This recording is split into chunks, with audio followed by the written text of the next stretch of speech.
आज हम लोग आप लोगों के बीच में पहुंचे हैं। इसके बाद भी एक कार्यक्रम आपके जिले में है और कल गोरखपुर में है। तो इस प्रकार से ये परिवर्तन यात्रा पूरे उत्तर प्रदेश में चलाई जा रही है। ये परिवर्तन यात्रा चलाने का जो मकसद है, उसमें सबसे बड़ा मकसद ये है कि इस देश के अंदर जो मीडिया, जिसको हम लोग मेन स्ट्रीम मीडिया कहते हैं, आजकल लोग उसको गोदी मीडिया भी कहते हैं, हम लोग उसको मनवादी और ब्राह्मणवादी मीडिया कहते हैं। तो ये जो मीडिया है, जिसका काम है देश के लोगों को सही जानकारी देना, वो मीडिया देश के लोगों को सही जानकारी नहीं दे रही। तो मीडिया का मालिक जो है ज्यादातर मीडिया घरानों का, वो पूंजीपति है। पहले कई पूंजीपति थे, अभी लगभग चैनलों को एक ही ने खरीद लिया, अडानी। तो मोदी के दोस्त के पास सारा पहुंच गया।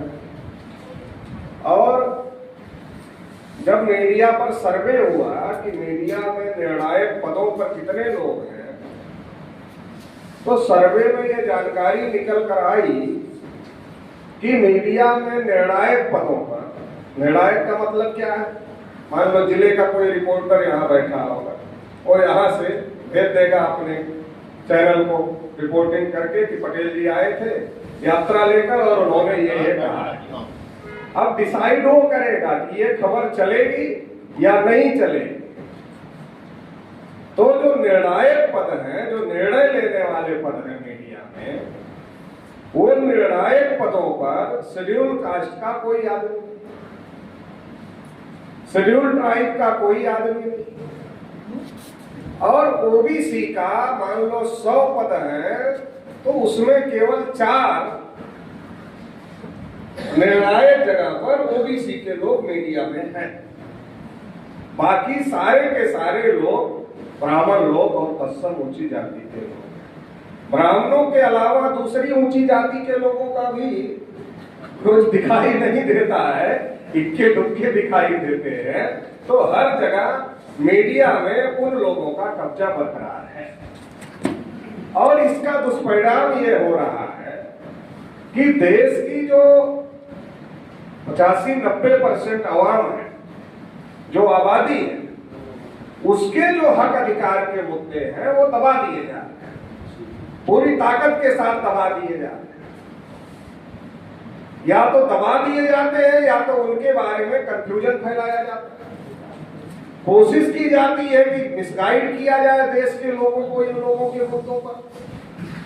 तो मीडिया के द्वारा बहुत बड़े पैमाने पर यह साजिश एक लंबे समय से हो रही है और वो अभी भी जारी है। जब मीडिया हमारे लोगों को सही बात नहीं बताए तो हमारे लोगों के पास सही जानकारी का सोर्स क्या है? सही जानकारी कैसे मिलेगी? मीडिया का काम है सही जानकारी देना, लेकिन मीडिया सही जानकारी नहीं दे।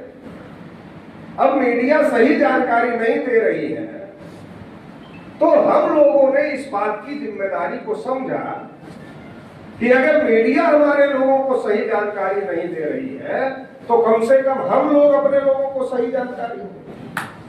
तो इसलिए हम लोग ये यात्रा चला रहे हैं, क्योंकि हमारे लोगों को सुनने की आदत है।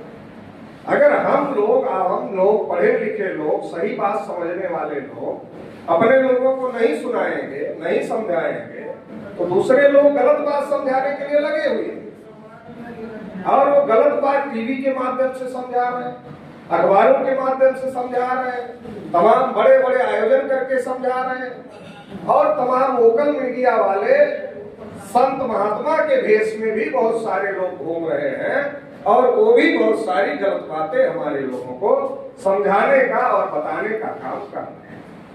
क्योंकि हमारे आदमी के अंदर थोड़ा पढ़ने लिखने में इंटरेस्ट कम है, तो थोड़ा पढ़ने लिखने में तो थोड़ा ज्यादा ध्यान नहीं देते हैं, सुन लेते हैं थोड़ा बात, तो सुन लेते हैं। तो जब वो उन्हीं की सुनते हैं तो उन्हीं की बोलते हैं, जब उनकी सुनते हैं तो उनकी ही बोलते हैं, और उनकी बोलते हैं तो उनको ही फायदा होता है, क्योंकि ये लोकतंत्र है और लोकतंत्र में बोली नहीं चलती है, बोली चलती है। मान लो चौराहे पर हमारे आदमी को रोका तो बोली थोड़ी मार रहा था किसी को, बोली ही बोल रहा था, और बोली बोलना बर्दाश्त नहीं हुआ इसलिए रोका। लोकतंत्र में बोली नहीं चलती है, बोली चलती है। हमारे कार्यक्रमों को परमिशन नहीं दिया जाता है, रोका जाता है। क्यों रोका जाता? मतलब हमारी बोली से उनको दिक्कत लग रही है, हम कोई बोली थोड़ी चला रहे हैं, क्योंकि लोकतंत्र में गोली चलाने की जरूरत नहीं है। अगर आपको बोली बोलना आ जाए तो न लाठी चलाने की जरूरत है, न डंडा चलाने की जरूरत है, न गोली चलाने की जरूरत है, किसी चीज की जरूरत नहीं है, केवल अपनी बात बोलने की जरूरत है। अगर आप अपनी बात बोलेंगे, सही तरीके से बोलेंगे, तो लोकतंत्र में लोग आपके साथ खड़े होंगे, लोग आपके साथ खड़े होंगे तो लोकतंत्र में आप ताकतवर हो जाएंगे। क्योंकि दुनिया के लोगों ने देखा, सभ्य लोगों ने कहा ये सत्ता परिवर्तन में बहुत मारकाट होती है, बहुत खून बहता। पहले क्या होता था? तोप चलती थी, तलवार चलती थी, बंदूक चलती थी। रिजिम चेंज करने के लिए सत्ता परिवर्तन, एक राजा दूसरे राजा पर अटैक करता था, बहुत बड़ा खून खराबा होता था। तो दुनिया के सभ्य लोगों ने कहा ये रास्ता ठीक नहीं है, ऐसा करो, कोई ऐसा रास्ता निकालो जिसमें खून खराबा ना हो और सत्ता परिवर्तन हो जाए। तो वो रास्ता निकाला गया लोकतंत्र का। ये इसको सिविल वार कहा जाता है, मतलब ये भी वार है, युद्ध है, ये भी युद्ध है, लेकिन इसमें खून खराबा नहीं होगा, ये सिविल वार है। तो ये जो तरीका है, ये तरीका लोकतंत्र में कारगर होता है। तो लोकतंत्र में बोली बोलना महत्वपूर्ण है। क्या बोलना है, क्या नहीं बोलना है, कैसे बोलना है, ये सीखना लोकतंत्र में बहुत ज्यादा जरूरी होता है। कौन से मुद्दे उठाने हैं, क्यों उठाने हैं, क्या हमारे फेवर में है, क्या हमारे विरोध में है। अब जब हम अपने लोगों को नहीं समझाते, हमारे पढ़े लिखे समझदार लोग नहीं समझाते, तो हमारे दूसरे लोग गलत बातें उनको बता देते हैं और वो सुन लेते हैं, उनको ठीक लगता है। ठीक लगता है तो चौराहे पर उसको डंके की चोट पर बोलते रहते हैं। बोलते हमारे लोग हैं, फायदा बुलवाने वाले को होता है। तो इसलिए हम लोगों ने यह तय किया कि जो मुद्दे हमारे हैं, जिनको मीडिया हाइड कर रही है, तो उसको हाईलाइट करने का काम किसका? मीडिया हाइड कर रही है तो हमें हाईलाइट करना है।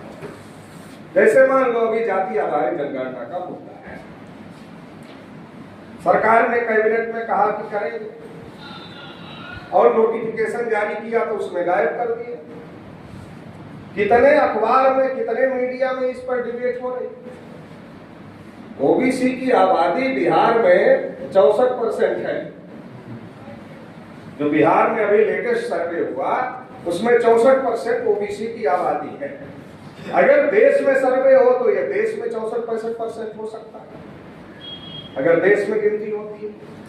तो ये 64% लोगों से जुड़े हुए मुद्दे पर सरकार चोरी से पीछे हट गई, बोलकर नहीं, चोरी से, किसी को बता नहीं रहे, और चोरी से सरकार पीछे हट गई। सरकार चोरी से पीछे हट गई और अखबार, टीवी चैनल उस चोरी में सरकार का साथ दे रहे। वो उस पर डिबेट करने के लिए नहीं तैयार है, उस पर बोलने के लिए नहीं तैयार है, उस पर आर्टिकल लिखने के लिए नहीं तैयार है, इसलिए लोगों को पता नहीं चल रहा। तो इसलिए हम लोगों ने तय किया कि ये मुद्दा हम लोग अपने लोगों तक पहुंचाने का काम करें, क्योंकि ये जो मुद्दा है ये हमारे लोगों के भविष्य से जुड़ा हुआ मुद्दा है।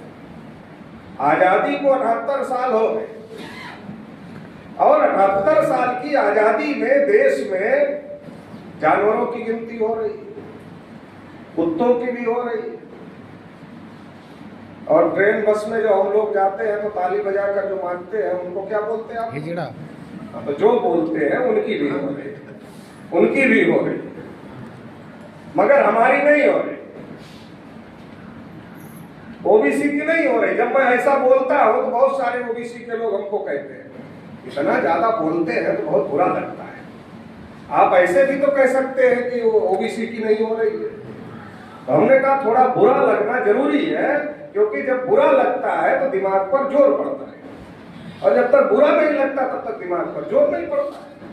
जब तक दिमाग पर जोर नहीं पड़ेगा तब तक आदमी लड़ाई लड़ने के लिए तैयार नहीं होगा। जैसे आप लोगों के घरों में पुरानी गाड़ी होगी तो 1 महीने 1.5 महीने उसको स्टार्ट मत करिए, तो क्या होगा, उसकी बैटरी डिस्चार्ज हो जाएगी। फिर आप सेल्फ लगाएंगे तो चार्ज नहीं हो, तो चालू नहीं होगी। फिर आप क्या करेंगे, 2-4 हट्टे कट्टे नौजवानों को बुलाएंगे और कहेंगे भाई धक्का लगा दो। धक्का लगाने से गाड़ी स्टार्ट हो जाती है, और जब स्टार्ट हो जाती है तो फिर गाड़ी के अंदर ही व्यवस्था है, वो गाड़ी को चार्ज करता रहता है, बैटरी को चार्ज करता रहता है और गाड़ी चलती रहती है।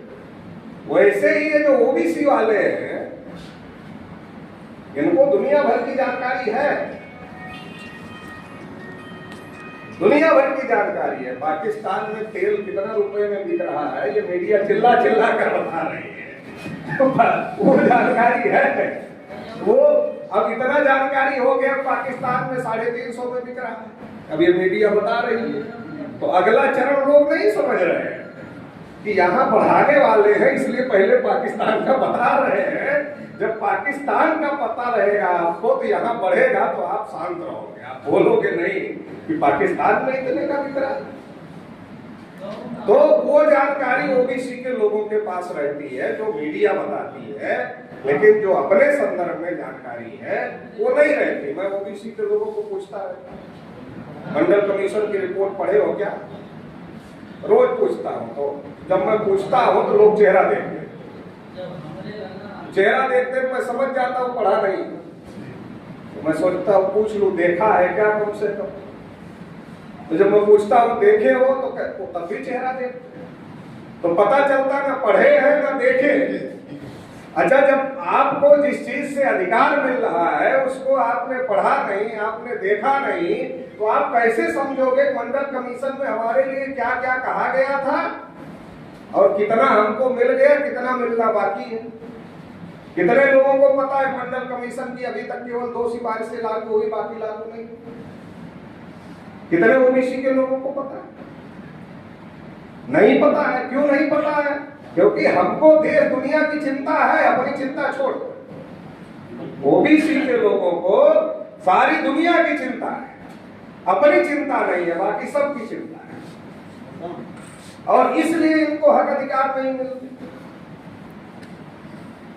तो अभी सरकार ओबीसी के साथ में फिर से धोखाधड़ी कर रही है। 78 साल आजादी के हो गए, हमारी गिनती नहीं, जानवरों की हो रही, और संख्या हमारी कितना है, 60 से 65%। 52% तो 1931 में थी। बिहार में गिनती हुई 64% है। अगर देश में गिनती हो तो जानकार ये कह रहे हैं कि 64 से 65% हो सकती है। तो ये जो 60 से 65% आबादी के लोग हैं, इनके साथ धोखा कैसे सरकार करने की हिम्मत कर लेती है? ये बड़ा सवाल है ना कि 60-65% आबादी वाला जिधर जाएगा उसी की सरकार बनेगी, माइनस ओबीसी किसी की सरकार नहीं बनेगी। तो ये 60 से 65% आबादी वाला जो है, इसके साथ कोई सरकार धोखेबाजी करने की हिम्मत क्यों कर लेती? तो इसके साथ धोखेबाजी करने की हिम्मत इसलिए कर लेती है कि ये 60-65 वाला अपने हक अधिकार को लेकर जागृत नहीं। तो ये वोट कैसे देता है? किसको हराना है इसके लिए वोट देता है, किसको हराना है इसके लिए वोट देता है, जाति के आदमी को टिकट मिल गया इसके लिए वोट देता है, मुसलमान के खिलाफ कौन काम कर रहा है इसके लिए वोट देता है, अपने हक अधिकार के लिए वोट नहीं देता है। जब अपने हक अधिकार के लिए वोट नहीं देता है, जाति और धर्म के नाम पर वोट देता है, तो फिर क्या होगा? फिर वैल्यू क्या रहेगी? वोट लेने वालों को पता है, तो जाति धर्म के नाम पर वोट नहीं है। हर जाति का नेता उसकी जाति में आता है और क्या कहता है, अपनी जाति पीछे रह गई, बाकी जाति आगे चली गई। मान लो ये मीटिंग ओबीसी की नहीं होती, बिरादरी की होती, तो इस हाल में जगह होती किसी भी बिरादरी की नहीं होती, इस हाल में जगह नहीं होती किसी भी बिरादरी की मीटिंग। लेकिन ये मीटिंग ओबीसी की है, ओबीसी को ओबीसी है ये याद ही नहीं रहता कि ओबीसी ओबीसी है। हर जाति का नेता उसकी जाति में आता है और कहता है कि सब जाति आगे चली गई है, अपनी ही पीछे रह गई, इसको आगे ले जाओ। तो जाति का आदमी सोचता है कि अब उसके पास कोई डेटा तो है नहीं, डेटा नहीं है, गांव के आदमी के पास डेटा कहां से आएगा, पढ़े लिखे आदमी के पास नहीं। तो वो सोचता है सही में सब जाति आगे चली गई, हम ही लोग पीछे रह गए, तो अब नेताजी आए हैं, आगे ले जाना चाहते हैं, तो नेताजी का साथ देना चाहिए। फिर नेताजी जाति की बात करके गोलबंद करते, और गोलबंद करने के बाद में फिर नेताजी अमित शाह की तरफ जाते हैं, कहते हैं हमारी जाति के इतने लोग हमारे साथ हैं, अभी कितना मिलेगा, टिकट कितना मिलेगा हमको, हमारी बीवी को, हमारे बेटे को, इतना तो कम से कम मिल जाना चाहिए। अगर इतना देते हो तो हमारी जाति के इतने लोग हमारे साथ में हैं, इनका सपोर्ट आपको मिलेगा हमारी जाति वाला। तो अभी ये चल रहा है। अभी एक मंत्री जी 2-4 दिन पहले रो रहे थे स्टेज से, आप लोगों ने देखा हो। अब मंत्री जी सरकार में है, 2 कार्यकाल पूरा हो रहा है, सरकार में है, अब सरकार में रहने के बाद रो रहे। अरे भाई रोना ही है तो सरकार में काहे के लिए हो, सड़क पर रो, सड़क पर लड़ो, कम से कम सरकार चलाने वाले लोग करेंगे। समर्थन भी कर रहे हो, रो भी रहे हो, तो कैसे सुनेंगे आपका भाई। मंत्री हो तो मंत्री हो और उसके बाद रो रहे हो। अगर सरकार में हो तो समाज को अधिकार दिलाओ। अब सरकार में जाकर भी अगर रोना ही है तो फिर सरकार में गए ही क्यों। तो ये ओबीसी के लोगों को एक तो जाति के नाम पर बहकाया जा, दूसरा धर्म के नाम पर बहकाया जा। क्योंकि जनगणना क्यों नहीं हो रही, जनगणना क्यों नहीं हो रही, जनगणना इसलिए नहीं हो रही है कि ओबीसी को ब्राह्मणों के साथ गिना जा रहा है। तो इंपॉर्टेंट बात है, जनगणना बराबर क्यों नहीं करना चाहते। वो अगर जाति के आधार पर गिनती हो गई तो ब्राह्मण की भी तो गिनती होगी, तो 3.5% है। अब 3.5% है तो हिंदू के नाम पर वो कहता हम बहुसंख्यक है, वो हिंदू के नाम पर कहता हम बहुसंख्यक है 3.5%। मुसलमानों का 5 गुना ज्यादा अल्पसंख्यक ब्राह्मण है। अगर मुसलमान को 15% मान लीजिए, ये 3%, तो 5 गुना ज्यादा अल्पसंख्यक है। और इसलिए गिनती नहीं हो रही है। और ये साजिश आजादी के बाद से लगातार चली आ रही। अंग्रेज करते थे,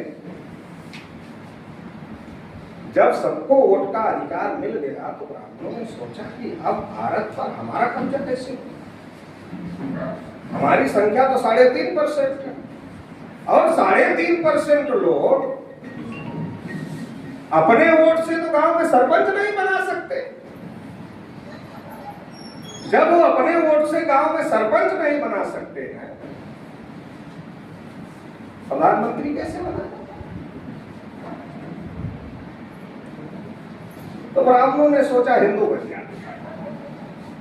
पहले ब्राह्मण हिंदू नहीं मानते थे अपने को। हमारे बहुत लोगों को, भोले भाले लोगों को पता नहीं है, ब्राह्मण हिंदू नहीं मानते थे अपने को। इतिहास की किताब निकालो और पढ़ो कि जब जजिया कर मुगलों ने लगाया तो ब्राह्मणों ने जजिया कर दिया कि नहीं दिया। मुगलों का महल घेर लिया और कहा हम हिंदू नहीं है। ब्राह्मणों ने रामायण लिखा, महाभारत लिखा, गीता लिखा, वेद लिखा, पुराण लिखा, श्रुति लिखा, स्मृति लिखा, कहीं हिंदू नहीं लिखा। आज सबसे बड़े हिंदू ब्राह्मण, इतने बड़े हिंदू थे, इतना ग्रंथ लिखा, कहीं पर हिंदू नहीं लिखा। आज कैसे एकाएक ठेकेदार हो गए? और जब मुगलों ने जजिया कर लगाया तो ब्राह्मणों ने मुगलों का महल घेर लिया, कहा हम हिंदू नहीं है, हम नहीं देंगे। दयानंद सरस्वती ने कहा हमारे यहाँ हिंदू नहीं है, ये मुगलों के द्वारा दिया गया है। ब्राह्मण क्यों मना कर रहे थे? ब्राह्मणों को समझ में आ रहा है। क्या समझ में आ रहा है? आप इतिहास का किताब पढ़ो, इतिहास की किताब में क्या लिखा है? सिंधु से हिंदू बना और हिंदू से हिंदू बना। सिंधु से हिंदू का मतलब क्या है? जो सिंधु के पास रहने वाले लोग थे तो मुगल सा का उच्चारण सा नहीं कर पाते थे, तो हा किया, सा से हा बना, इसलिए सिंधु से हिंदू बना और हिंदू से हिंदू बना। इसका मतलब क्या? इसका मतलब है हिंदू कोई धर्म नहीं है, ये कोई धार्मिक शब्द नहीं है, ये भौगोलिक शब्द है। कैसे? जैसे जौनपुर वाला लिखता है जौनपुरिया, प्रतापगढ़ वाला लिखता है प्रतापगढ़ी, इलाहाबाद वाला लिखता है इलाहाबादी। अब इलाहाबाद वाले को अगर आप प्रतापगढ़ी कहोगे तो क्या कहेगा? कहेगा हम प्रतापगढ़ी नहीं, हम इलाहाबादी हैं। ऐसे जो ब्राह्मणों को मुगलों ने कहा हिंदू हो, जजिया टैक्स दो, ब्राह्मणों ने कहा हम यहाँ के नहीं है, सिंधु के हम नहीं है, हम इसलिए हिंदू नहीं, तुम जो हिंदू हमको कह रहे हो हम नहीं देंगे टैक्स। क्योंकि वो जानते थे हम यहाँ के नहीं, हम बाहर से आए, इसलिए उन्होंने कहा हम नहीं है और नहीं देंगे और नहीं दिया उन्होंने। लेकिन जब एडल्ट फ्रेंचाइज का मामला चला और इनको लगा कि अब सबको वोट का अधिकार मिल जाएगा, तो पहले तो ये विरोध कर रहे थे, कह रहे थे केवल पढ़े लिखे आदमी को वोट देना चाहिए, केवल टैक्स देने वालों को वोट का अधिकार मिलना चाहिए। लेकिन बाबा साहब अम्बेडकर ने कहा गोलमेज सम्मेलन में कि सबको वोट का अधिकार मिलना चाहिए, अनपढ़ आदमी को भी मिलना चाहिए, जो बालिग हो जाए ऐसे हर व्यक्ति को वोट का अधिकार मिलना चाहिए। तो इन लोगों ने कहा वोट कैसे डालेगा अनपढ़ आदमी? तो बाबा साहब ने कहा साधारण तरीका है कि चुनाव निशान बना दो, चुनाव निशान बना। जैसे कोई आदमी खड़ा हुआ इलेक्शन में, मान लो रामलाल जी खड़े हुए, अब रामलाल जी खड़े हुए इलेक्शन में और बैलेट पेपर में रामलाल लिखकर आ गया तो अनपढ़ आदमी पढ़ नहीं पाएगा, वोट डाल नहीं पाएगा। तो बाबा साहब ने कहा चुनाव चिन्ह बना दो। अब अगर रामलाल जी खड़े हुए और उनको चुनाव चिन्ह मिल गया गैस सिलेंडर, आजकल बड़ी किल्लत है अगर उनको चुनाव चिन्ह मिल गया गैस सिलेंडर, तो प्रचार क्या हो जाता है? रामलाल जी गैस सिलेंडर पर खड़े, ये प्रचार हो जाता है। और जब ये प्रचार हो जाता है तो अनपढ़ आदमी जब वोट डालने जाता है तो अनपढ़ आदमी क्या देखता है?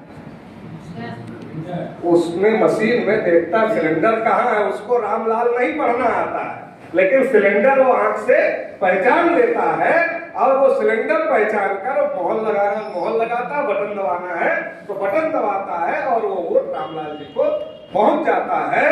तो ये व्यवस्था बाबा साहब अम्बेडकर ने दी। तो इन लोगों को लगा जब सबको वोट का अधिकार मिल रहा है तो फिर हमारे लिए खतरा है।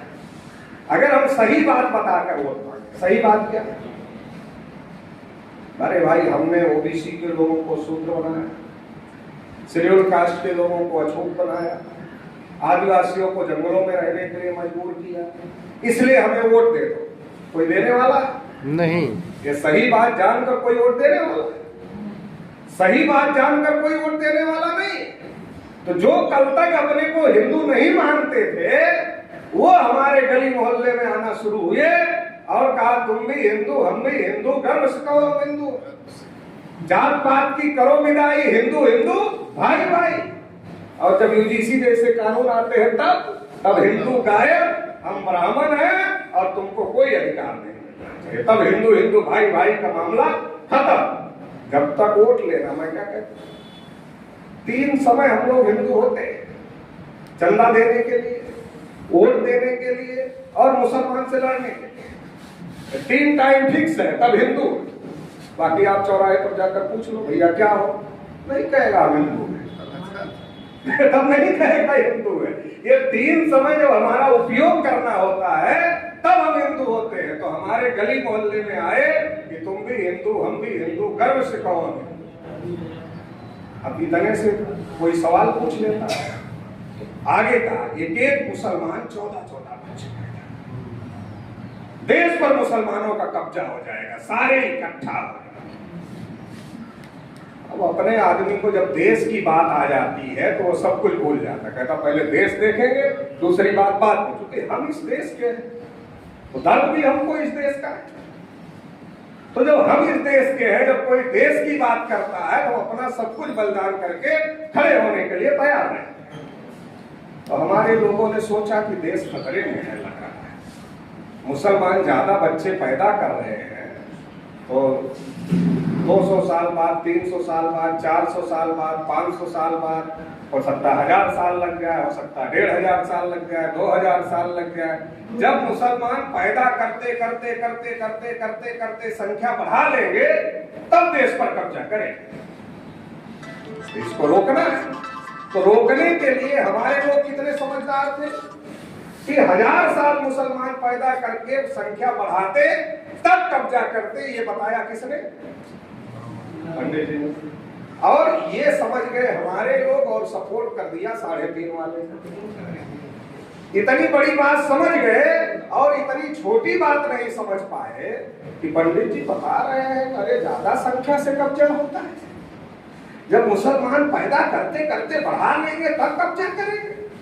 तो हमारी तो आज ही संख्या ज्यादा है तो हम ही कब्जा क्यों नहीं कर लेते। ये छोटी बात नहीं समझ पाए और वो बड़ी बात 1000 साल बाद वाली समझकर उनको समर्थन दे दिया। तो ये जो मामला है ये टोटल मामला राजनीतिक मामला है, ये धर्म वरम का मामला नहीं है। ये 3.5% लोग हम लोगों का समर्थन हासिल करने के लिए धर्म का मुद्दा उठा रहे हैं। ये हिंदू कोई धर्म वरम नहीं है, ये एक भौगोलिक शब्द है जो इतिहास की किताब में पढ़ाया जाता है। और अगर ये धर्म होता तो जो जो धर्म ग्रंथ है उसमें लिखा होता, कहीं नहीं लिखा है और उन्होंने ही लिखा, हमने तो लिखा नहीं, कहीं नहीं लिखा। जब हम ये प्रचार कर रहे हैं तब वो कह रहे हैं नहीं नहीं ये तो सनातन है। अब सनातन है तो सनातन किसका है? ये तथागत बुद्ध के प्रवचन में है सनातन, ये भी उनका नहीं है। भंते जी है, ये सनातन तथागत बुद्ध के प्रवचन से लिया गया शब्द है। तो हम लोगों को, हम जो खास बात आप लोगों को समझाना चाहते हैं वो खास बात ये है कि अंग्रेज गिनती करते थे आजाद भारत में क्यों बंद हो गई। उसका रीजन था कि आजाद भारत में चुनाव होने वाला और जब चुनाव होता और हर बार जाति आधारित गिनती होती और पता चलता कि ये 3.5% है तो 3.5% लोग ही हर जगह बैठे हो।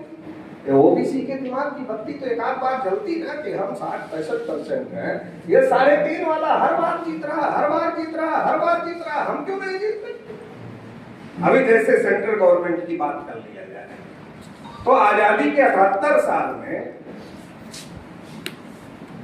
एक भी शेड्यूल कास्ट की पार्टी सेंट्रल गवर्नमेंट में,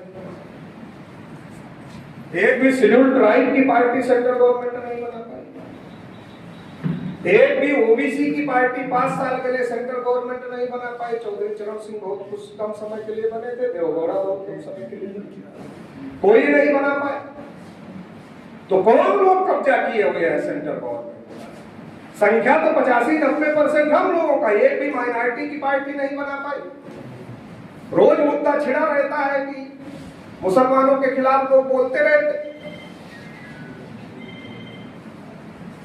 तो सवाल है कौन लोग बना रहे हैं और लड़ हम रहे हैं आपस में। बना वो लोग रहे हैं, लड़ हम रहे हैं आपस में, क्योंकि हमको लड़ाया जा रहा है।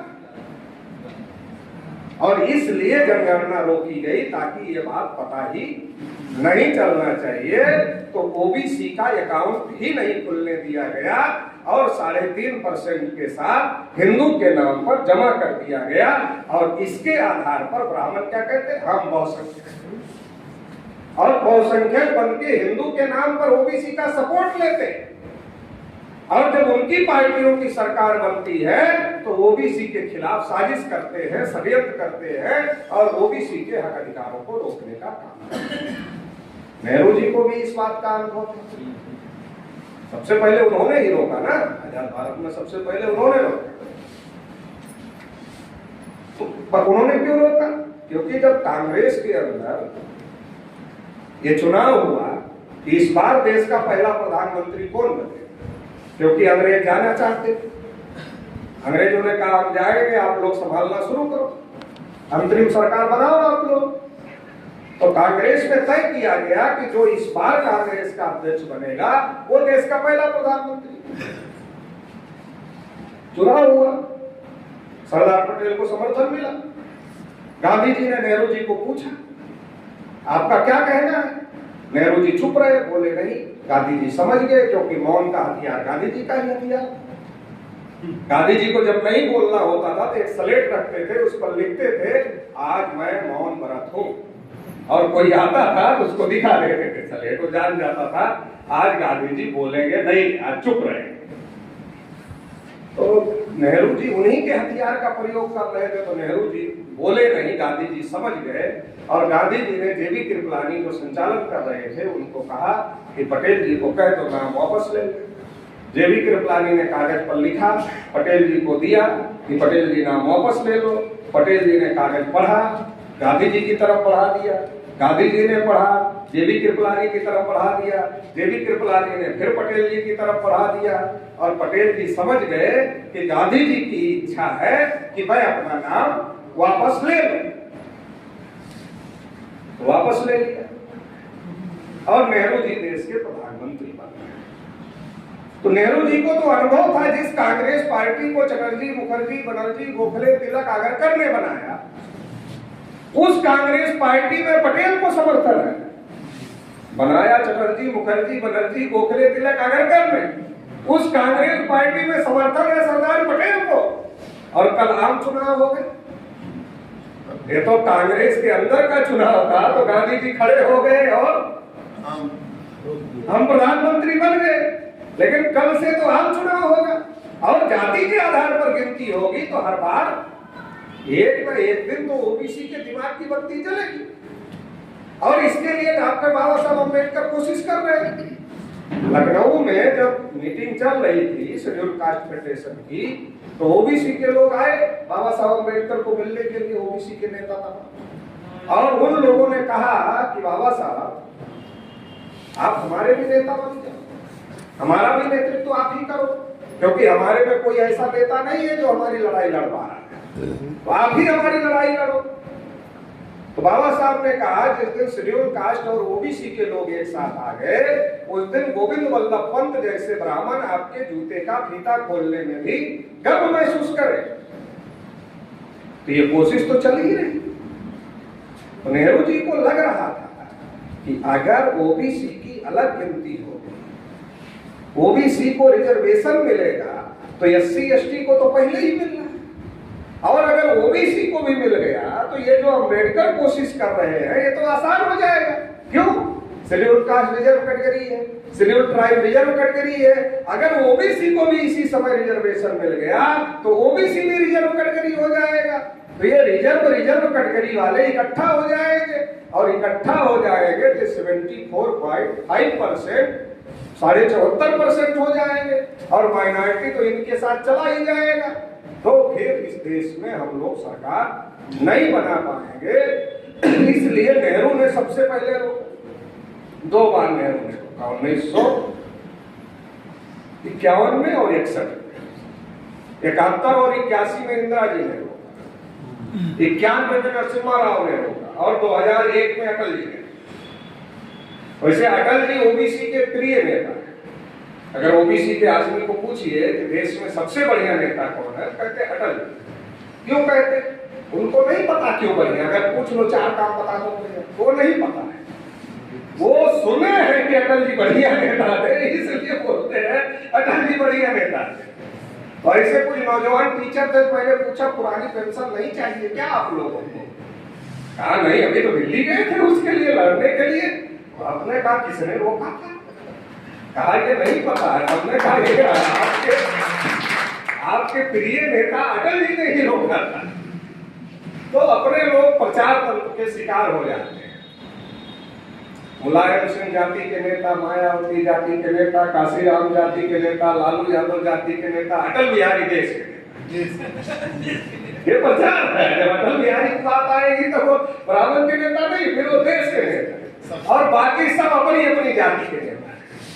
तो ये प्रचार तंत्र है, और ये प्रचार तंत्र को हमारे लोग समझ नहीं पाते हैं और वैसा ही बोलते रहते हैं। तो अटल जी ने रोका 2001 और 2011 में मनमोहन सिंह देश के प्रधानमंत्री थे। तो हम लोगों ने सोचा कम से कम पहली बार कोई गैर ब्राह्मण देश का प्रधानमंत्री है, तो इस बार कुछ संभावना बन सकती है। तो 51,000 कार्यक्रम पूरे भारत में हम लोगों ने लगाए और पर्चे में लिखा कि देश में जानवरों की गिनती होती है मगर ओबीसी की गिनती नहीं होती। और ये पर्चा जितने ओबीसी, एससी, एसटी के बड़े नेता थे उनके यहाँ हम लोग पहुंचाए तो उसका असर हुआ। असर क्या हुआ? पार्लियामेंट में मामला गर्म हो गया। 3 दिन पार्लियामेंट बंद हो गए। लालू जी ने कहा जानवरों की गिनती करते हो, हमारी नहीं करते। गोपीनाथ मुंडे ने कहा गाय बैल गिनते हो, हमको नहीं गिनते। लगभग जितने बैकवर्ड शेड्यूल कास्ट के नेता थे सबने लामबंद होकर के इस मुद्दे को उठाने का काम किया और संसद 3 दिन बंद हो गई। मनमोहन सिंह जी सामने आए और मनमोहन सिंह जी ने कहा कि हम गिनती करें। मनमोहन सिंह जी बोलते कम थे, एक बार बोले कि हम करेंगे तो हम लोगों को लगा कि हम हो जाए, लेकिन कांग्रेस वालों ने बाद में कहा कि अरे नेहरू जी ने नहीं किया, इंदिरा जी ने नहीं किया, अरे अटल जी ने भी नहीं किया। तो मनमोहन सिंह को चुप करवा दिया और प्रणब मुखर्जी को जिम्मेदारी लगा दिया। प्रणब मुखर्जी देखेंगे, आप चुप रहिए। बार बोले तो भी चुप कर। तो प्रणब मुखर्जी ने क्या किया? जैसे अभी हो रहा वैसे प्रणब मुखर्जी ने जनगणना में ओबीसी की जनगणना नहीं किया और बाद में सोशियो इकोनॉमिक सर्वे किया, जिसकी रिपोर्ट आज तक सरकार ने पब्लिश नहीं किया। कहा इसमें बहुत सारी कमियां हैं, इसलिए इसकी रिपोर्ट पब्लिश नहीं की जा सकती है और आज तक पब्लिश नहीं। और इस मुद्दे को दबाने के लिए क्या किया? बाबा रामदेव और अन्ना हजारे को मैदान में उठाया। तो अपने लोग भी जगह जगह, मैं भी अन्ना, तुम भी अन्ना, जो नौजवान लोग थे और मोटरसाइकिल पे 2 आदमी बैठते थे और एक आदमी बड़ा सा तिरंगा लेता था पीछे, तो ऐसा जुलूस निकालते थे, मैं भी अन्ना, तू भी अन्ना। तो मैंने उस समय उन लोगों को कहा था कि जिस दिन ये गिनती का मुद्दा दब जाएगा, अन्ना हजारे अखबार के पन्ने से गायब हो जाएगा। तो अपने लोगों को समझने में समय लगता है। अब समझ गए हैं, लेकिन अब समझने से क्या फायदा? तब समझ में आता है, समझने में समय लगता। तो क्या कहते थे अपने बेचारा अन्ना हजारे, ये राजा हरिश्चंद्र के बाद धरती पर पहला ईमानदार आदमी आया है, ऐसा लग रहा है इसका प्राण बचाना जरूरी है। प्रशांत भूषण जो दिल्ली में सुप्रीम कोर्ट में है, उन्होंने अभी कुछ दिन पहले कहा कि मुझे पता नहीं था अन्ना आंदोलन की बैकबोन आरएसएस थी। मतलब प्रशांत भूषण सुप्रीम कोर्ट के वरिष्ठ अधिवक्ता, उनको नहीं पता था कि ये अन्ना आंदोलन आरएसएस चला रहा है। वो कह रहे हम तो चूक गए, हमको पता ही नहीं था। और बाबा रामदेव लड़की का कपड़ा पहनकर भागी कूद कर स्टेज से, याद है कि नहीं याद है? तो लालू जी ने कहा था ये सारा योग सिखाया, खुद योग नहीं सिखाया था, खुदासा ने अपने लिए यही रिजर्व रखा था।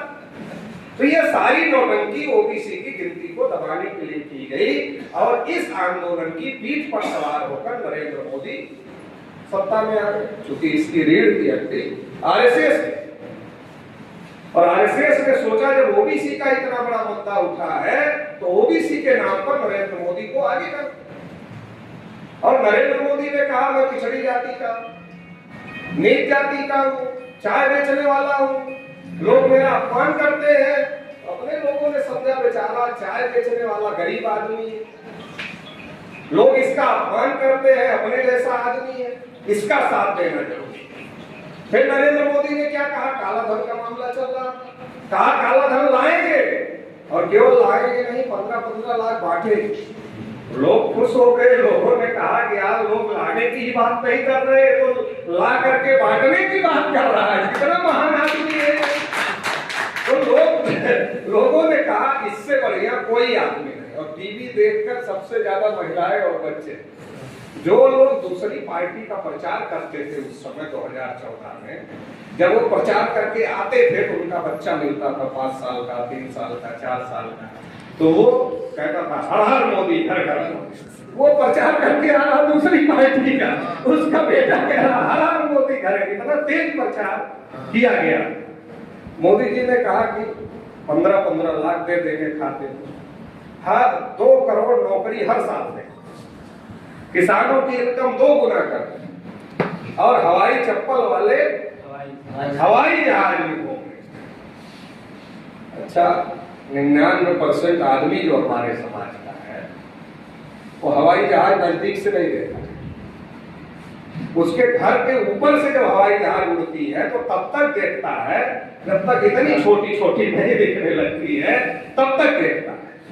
एयरपोर्ट में के किनारे जो सड़क है वहां खड़े रहते हैं लोग, भीड़ लगी रहती है, इसलिए कि हवाई जहाज उड़ेगी तो हम देखें।